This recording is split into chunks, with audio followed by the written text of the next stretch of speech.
మీరేమో ఇంజనీరింగ్ చేశారు. రేవంత్ రెడ్డి ఎక్కడ మీకు క్లాస్మేట్, మీ ఇద్దరు ఎక్కడ రూమ్మేట్స్? అంటే మేము రెడ్డి హాస్టల్లో రూమ్మేట్సము. అంటే అక్కడ రెడ్డి హాస్టల్లో పరిస్థితి ఏంటంటే ఆల్ స్టూడెంట్స్ ఉంటారు, ఇంజనీరింగ్ కానీ డిగ్రీ కానీ. అంటే అన్ని కాలేజెస్లో అప్పుడు అన్ని రెసిడెన్షియల్ కాలేజెస్ లేకుండే అన్ని కాలేజెస్ ఇంజనీరింగ్ కానీ డిగ్రీ కానీ ఇంటర్మీడియట్ నుంచి ఉంటారు. కాబట్టి అప్పుడు ఏబీ కాలేజీలో వాళ్ళు డిగ్రీ చదువుతుండే రేవంత్ రెడ్డి గారు, నేను డక్కన్ కాలేజీలో ఇంజనీర్, అంతా సేమ్ బ్యాచ్. సో అట్లా మేమందరం కూడా కలిసి ఒక 20-30 మంది ఒక టీమ్గా అప్పటి నుంచే కలిసి ఫ్రెండ్గా కంటిన్యూ అవుతుండే. రేవంత్ రెడ్డితో ఫ్రెండ్షిప్ ఎలా ఉండేదండి? అంటే అప్పుల్లో డిగ్రీలో ఏ విధంగా ఉండేవారు? రేవంత్ రెడ్డి గారు మొదటి నుంచి కూడా చాలా తెలివికల్ల వ్యక్తి, బాగా స్పీడ్గా ఉంటుండే. ఇటు చదువుకుంటూ కూడా వ్యాపార రంగంలో కూడా మొదటి నుంచి వస్తుండే. లీడర్షిప్ క్వాలిటీస్ కూడా బాగుంటుండే. అప్పుడు బిజినెస్ చేస్తుండే, తర్వాత చదువులో కూడా యాక్టివ్గా ఉంటుండే, మా టీంలో కూడా యాక్టివ్గా ఉంటుండే, బాగా బాగా యాక్టివ్. ఏ బిజినెస్ చేసేవారండి? అంటే అప్పట్లో ఆయనకు స్క్రీన్ ప్రింటింగ్ కానీ ప్రింటింగ్ ప్రెస్లు కూడా ఉంటుండే బర్కత్పుర దగ్గర. అప్పుడు ఆఫ్సెట్ మిషన్స్ అవి ఇవి ప్రింటింగ్ లైన్లో ఎక్కువ ఉంటుండే అప్పుడు స్టార్టింగ్లో. అంటే మీ జిల్లాలో సూర్యాపేటలో మీకు అన్యాయం జరిగింది రేవంత్ వర్గమే, అలాగే తుంగదుర్తిలో కూడా అద్దంకి దయాకర్కి జరిగింది. అద్దంకి కూడా రేవంత్ రెడ్డి ముఖ్య అనుచరులో ఒకడు. అంటే రేవంత్ వర్గానికి ఎందుకు అన్యాయం జరిగింది, మీకు కానీ అద్దంకి దయాకర్కి కానీ? అంటే వాస్తవంగా నేను దయాకర్ విషయంలో కూడా అదే జరుగుతుంది. ఎందుకంటే మా ఇద్దరికి కూడా రేవంత్ రెడ్డి గారు ముద్ర ఉండటం కూడా నష్టం జరుగుతున్నట్టు అనిపిస్తుంది. పాపం ఆయనకు అనౌన్స్ చేసింది కూడా నేను ఒక పేపర్లో చూసిన, ఒక పేపర్లు ఇచ్చిండ్రు. ఆయనకు అనౌన్స్ అయినాక కూడా నల్గొండ జిల్లాకు సంబంధించిన కొంతమంది పెద్ద లీడర్లు మళ్ళీ దాన్ని మాట్లాడి క్యాన్సిల్ చేయించిందని. అంటే మా మీద రేవంత్ రెడ్డి గారు ముద్ర ఉండటం కూడా మాకు నష్టం జరుగుతున్నట్టుంది.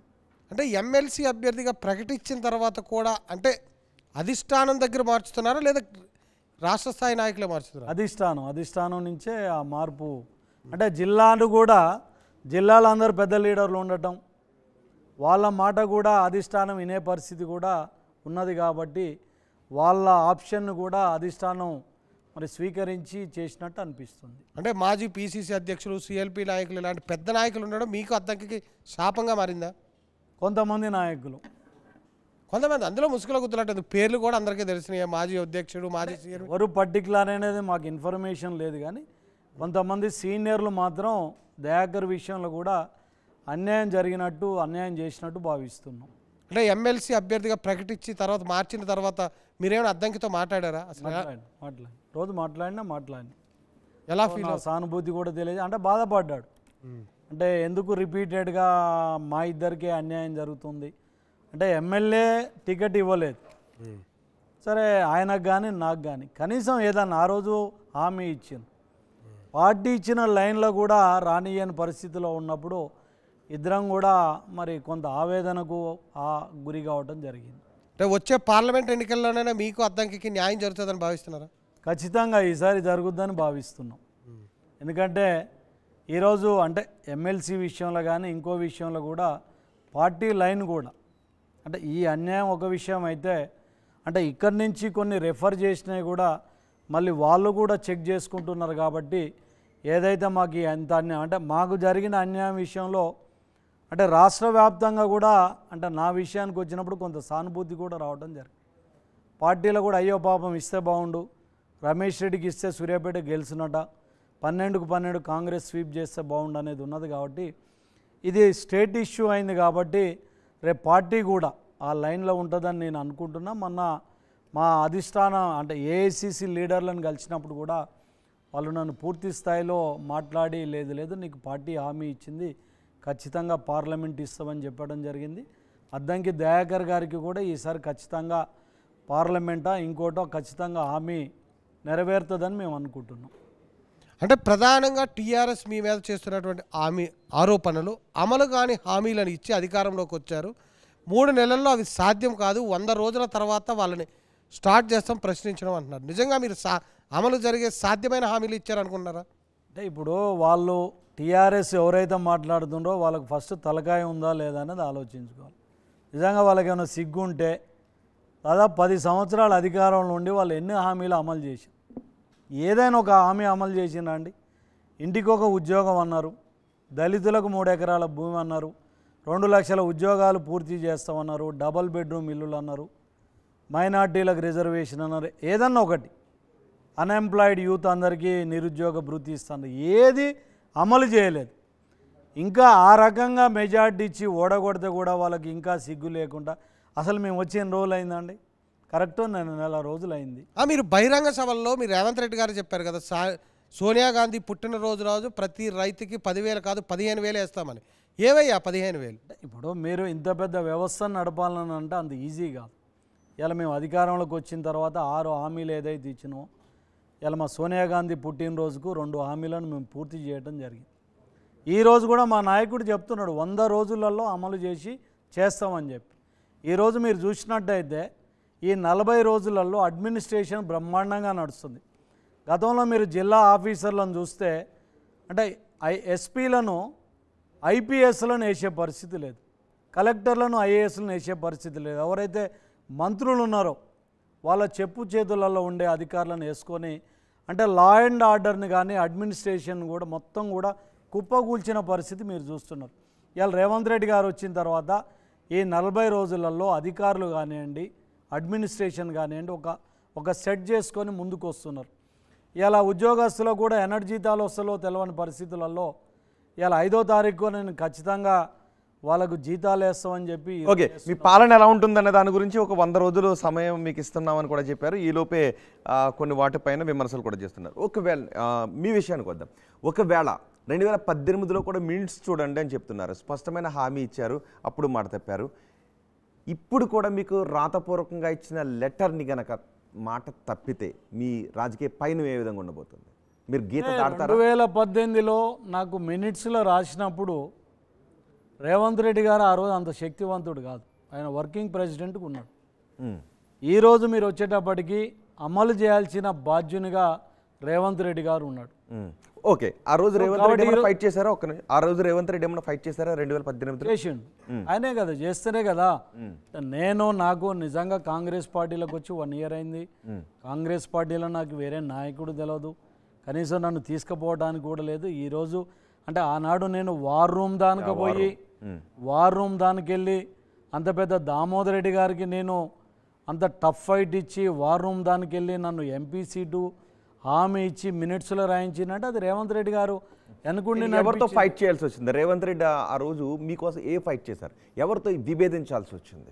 అంటే ఆ రోజు పిసిసి ప్రెసిడెంట్గా ఉన్న ఉత్తమ్ కుమార్ రెడ్డి గారు, ఆయన మా జిల్లా నాయకుడు, రాష్ట్రంలో పిసిసి అధ్యక్షునిగా ఉన్నాడు కాబట్టి ఉత్తమ్ కుమార్ రెడ్డి గారు ఆ రోజు అంటే నా విషయానికి వచ్చినప్పుడు దామోదర్ రెడ్డి గారు అయితేనే ఆడ బాగుంటుంది, సీనియర్గా ఉన్నాడు, దామోదర్ రెడ్డికి టికెట్ కావాలని చెప్పి ఉత్తమ్ కుమార్ రెడ్డి గారు మరి ఆయన ప్రపోజల్ పెట్టినప్పుడు నేను రేవంత్ రెడ్డి గారిని నమ్ముకొని వచ్చిన కాబట్టి నా ప్రపోజల్ని రేవంత్ రెడ్డి గారు తీసుకురావడం జరిగింది. సో ఏం జరిగింది వార్ రూమ్లో ఆ రోజు? అంటే ఏం లేదు, అంటే కింది నుంచి పైదానిగా తీసుకెళ్ళటం జరిగింది. సో నేను కూడా బలమైన నాయకుడిని, ఒకవేళ నన్ను కనుక అక్కడ నెగ్లెక్ట్ చేస్తే దామోదర్ రెడ్డి గారు కూడా గెలవడం కష్టంగా ఉంటుంది. రేవంత్ రెడ్డి గారు కూడా ఇంత చేస్తున్నారు కాబట్టి వీళ్ళని కాంప్రమైజ్ చేస్తే బాగుంటుంది, ఇద్దరిని కూడా కాంప్రమైజ్ చేసి పార్టీ లైన్లో ఉంచితే బాగుంటుంది అనే దాన్ని వార్ రూమ్ దానికి పోయినాక పెద్ద నాయకులు అందరు కూర్చోబెట్టి దామోదర్ రెడ్డి గారికి ఎమ్మెల్యే ఇస్తున్నాం, రమేష్ రెడ్డి నీకు ఎంపీ ఇస్తున్నాం కాబట్టి నువ్వు ఓపిక పట్టుకుంటే 3 నెలల తర్వాత ఎంపీ అవుతావు కాబట్టి దానికి ప్రూఫ్గా మినిట్స్లో కూడా రాస్తున్నామని చెప్పి మా ఇద్దరిని కాంప్రమైజ్ చేసి పంపడం జరిగింది. ఆ రోజు దామోదర్ రెడ్డి ఇవే ఆఖరి ఎన్నికలు అని అనకపోయి ఉంటే మీరు వెనక్కి తగ్గి ఉండకపోయేవారు ఆ రోజు కూడా, రైట్? కావచ్చు, ఆ రోజు అట్లానే ఉండొచ్చు. అంటే ఏదైనా ఒకటి కాంప్రమైజ్కు మనకు కూడా భవిష్యత్తు మీద ఆశ ఉండాలి కదా. ఓకే, ఈరోజు రేపు ఒకవేళ ఎంపీ టికెట్ మీకు ఇవ్వకపోతే, ఎందుకంటే జానారెడ్డి కుమారుడు కూడా నాకు అంటూ ఆయన కూడా పోటీలోకి వస్తున్నాడు, ఏదైనా ఈక్వేషన్స్లో నల్గొండలో నా మాట నడవడం లేదు, రేవంత్ రెడ్డి స్నేహితుని కావడం కొంత దురదృష్టం వెంటాడుతుంది, కుట్రలు జరుగుతున్నాయని మీరు అంటున్నారు. రేపు అవే కుట్రలు జరిగితే గీత దాటడానికి మళ్ళీ సిద్ధంగా ఉన్నారా? అంటే రేవంత్ రెడ్డి గారి మీద నాకు పూర్తి విశ్వాసం ఉంది, నమ్మకం ఉందండి. ఈరోజు ఆయన ముఖ్యమంత్రిగా ఉన్నాడు, పిసిసి ప్రెసిడెంట్గా ఉన్నాడు. సో నాకు జరిగిన అన్యాయానికి ఆయన కూడా చాలా బాధపడ్డాడు. అంటే ఏ రోజు కూడా ఆయన బాధపడటం మేము వినలేదు, చూడలేదు. బాధపడ్డారు ఆయన? అంటే రమేష్కు నేను టికెట్ ఇప్పించుకోలేకపోయినా అని ఒక దశలో ఆయన కూడా ఆవేదనకు గురై కళ్ళకు నీళ్లు తీసుకున్న పరిస్థితి నాకు తెలుసు. నాకంటే నేను ఆయనకున్న అంటే నేను అంటే గర్వంగా చెప్పగలుగుతాను ఈ పార్టీలో ఒక సిన్సియర్ వర్కర్గా ఓ 10 మంది 20 మంది వెళ్తే ఈ రాష్ట్రంలో నేను ఒకరిని ఉంటాను. ఆ రకంగా ఆయన సభ్యత్వాల విషయంలో కానీ ఆయన మీకు ఫోన్ చేసి మాట్లాడారా ఆయన ఆ బాధతో ఆ బాధ చేసిండు, మాట్లాడిండు. ఏమన్నా నరేందర్ రెడ్డి గారిని నాకు దగ్గరికి పంపించిండు, మాట్లాడిండు. నేను మ్యాక్సిమం ఫైట్ చేసిన అంటే చేసిండు. చేయకపోతే దామోదర్ రెడ్డి గారు లాంటి వాళ్ళు ఆయనది లాస్ట్ టికెట్ అంటే మీరు చూసినట్టయితే ఈ రాష్ట్రంలో 119వ టికెట్ ఏది అనౌన్స్ అయిందంటే సూర్యాపేట. సో రేవంత్ రెడ్డి గారు ఫైట్ లేకపోతే అసలు నేను లేను. కాబట్టి ఖచ్చితంగా రేవంత్ రెడ్డి గారు చేసిండ్రు. మళ్ళీ నాకు మాట్లాడిండు, లేదు రమేష్ నేను న్యాయం చేస్తాను, నీకు నన్ను అది చేయండి. ఇది లాస్ట్ మినిట్లో మరి మేడం కూడా ఇన్వాల్వ్ అయిపోయి సో లాయలిస్ట్లో సీనియర్ అనే దాంట్లో ఉంది, నేను ఖచ్చితంగా పార్లమెంట్ చేస్తానని చెప్పడం జరిగింది. ఓకే, సేమ్ ఇలాగే ఇంతకుముందు ప్రసాద్ మిమ్మల్ని అడిగాడు అద్దంకి దయాకర్ గురించి. అద్దంకి దయాకర్ ఇప్పటికీ నేను సర్దుకుని వెళ్ళిపోతాను, పార్టీ మాటే నాకు శిరోధార్యం అని చెప్తున్నారు. కానీ మీరు ఒకసారి మళ్ళీ చూడండి కావాలంటే ఆయన మీరు ఆ రోజు భావోద్వేగానికి గురయ్యారు, కన్నీళ్ళు పెట్టుకున్నారు. ఒకసారి మళ్ళీ మీకు నేను అవి గుర్తు చేస్తాను.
రమేష్ రెడ్డి గారు,